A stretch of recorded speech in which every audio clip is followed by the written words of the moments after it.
नमस्कार, आने वाले टाइम्स में आपका स्वागत है। जहां आप जानेंगे बिहार की 11 नवंबर की 7 बजे तक की सभी ताजा बड़ी खबरों के बारे में। उससे पहले एक नजर सुर्खियों की ओर। लाल किला मेट्रो स्टेशन के पास हुए धमाके पर आरजेडी का रिएक्शन।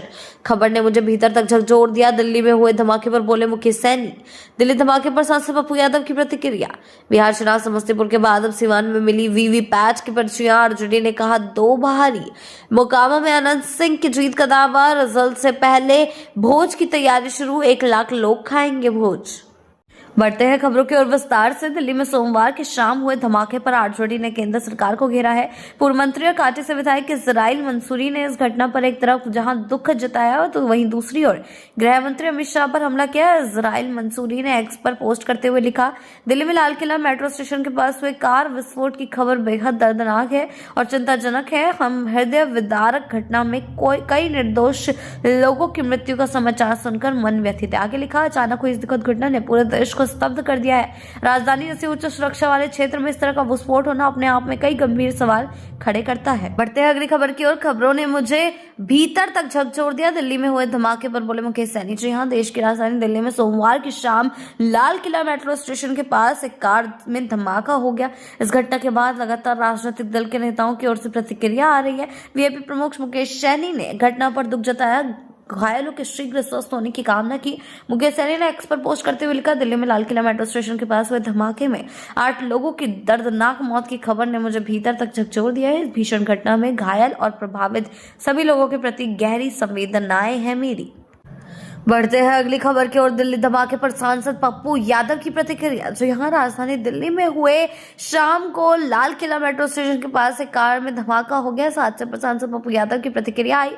पप्पू यादव ने गृह मंत्री अमित शाह और प्रधानमंत्री मोदी पर हमला किया। सांसद पप्पू यादव ने अपने एक्स पर पोस्ट करते हुए लिखा, दुर्भाग्यपूर्ण है कि लाल किला के पास भीषण धमाका, 9 लोग मारे गए।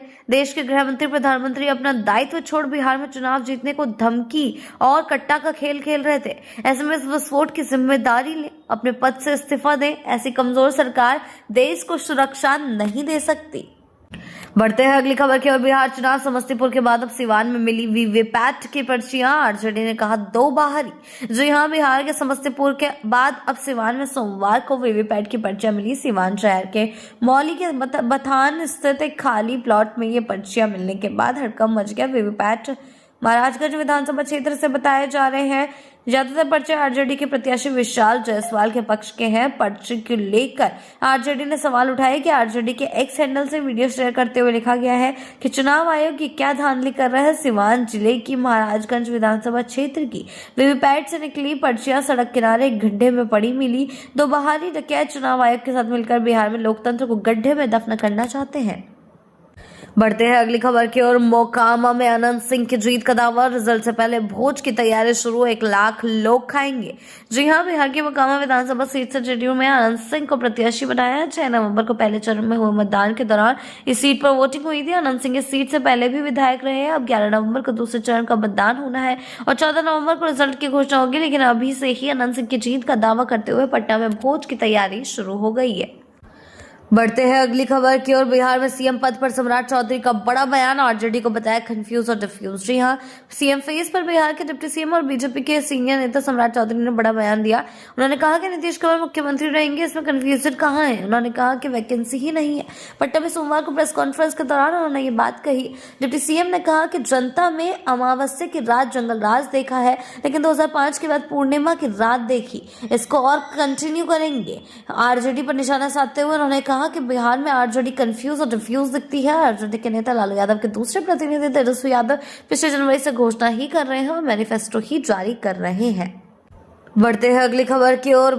तेजस्वी का आरोप, मनगढ़ंत अमित शाह पर टिप्पणी के मामले में बीजेपी ने दर्ज कराई शिकायत। जी हां, आरजेडी नेता तेजस्वी यादव के बयान को लेकर बीजेपी ने मुख्य निर्वाचन पदाधिकारी से शिकायत की है। सोमवार को बीजेपी नेता कृष्ण कुमार कल्लू ने यह शिकायत दर्ज कराई और कहा है कि जो आरोप है अमित शाह पर तेजस्वी यादव की ओर से लगाए गए हैं वो सरकार गलत एवं मनगढ़ंत है। शिकायत में कृष्ण कुमार कल्लू ने कहा कि नेता प्रतिपक्ष तेजस्वी यादव ने अपने सोशल मीडिया के माध्यम से एक वीडियो जारी किया। इसमें वो भारत के गृह मंत्री अमित शाह द्वारा बिहार में बैठकर बिहार सरकार के सरकारी अधिकारियों एवं कर्मचारियों को फोन लगाने और मिलने का आरोप लगा रहे हैं। यह आरोप सरासर गलत है और मनगढ़ंत है। मतदाताओं को भ्रमित करने की कोशिश की जा रही है। गृह मंत्री अमित शाह की छवि को धूमिल किया जा रहा है। बढ़ते हैं अगली खबर की ओर। बिहार चुनाव बीजेपी आरजेडी नहीं, दूसरे चरण में ये दल करेंगे हार जीत है। सबसे ज्यादा नजर इस नेता की पार्टी पर। जी हाँ, बिहार विधानसभा चुनाव के अंतिम चरण में एनडीए और महागठबंधन दोनों के सामने अपनी पारंपरिक सीटों को बचाने और नए क्षेत्रों में असर बढ़ाने की चुनौती है। 11 नवंबर को होने वाले मतदान में दोनों गठबंधनों की सफलता काफी हद तक उनके छोटे सहयोगियों के प्रदर्शन पर निर्भर करेगी, जिन्होंने उनसे इस चरण में अधिकतर सीटों पर अपने उम्मीदवार उतारे हैं। एनडीए की ओर से केंद्रीय मंत्री चिराग पासवान के नेतृत्व वाली लोक जनशक्ति पार्टी 28 में से 15 सीटों पर मैदान में है, जबकि जीतन राम मांझी की हम सभी 6 सीटों पर चुनाव लड़ रही है। दलित समाज में चिराग पासवान और मांझी दोनों की मजबूत पकड़ है। वहीं उपेंद्र कुशवाहा की पार्टी आरएलएम को 6 सीटें मिली है। ऐसी ही अपडेट्स के लिए जुड़े रहें आर्यव्रत टाइम्स के साथ ही चैनल को सब्सक्राइब करना ना भूलें और हमारी फेसबुक और वेबसाइट के साथ भी जरूर जुड़ें।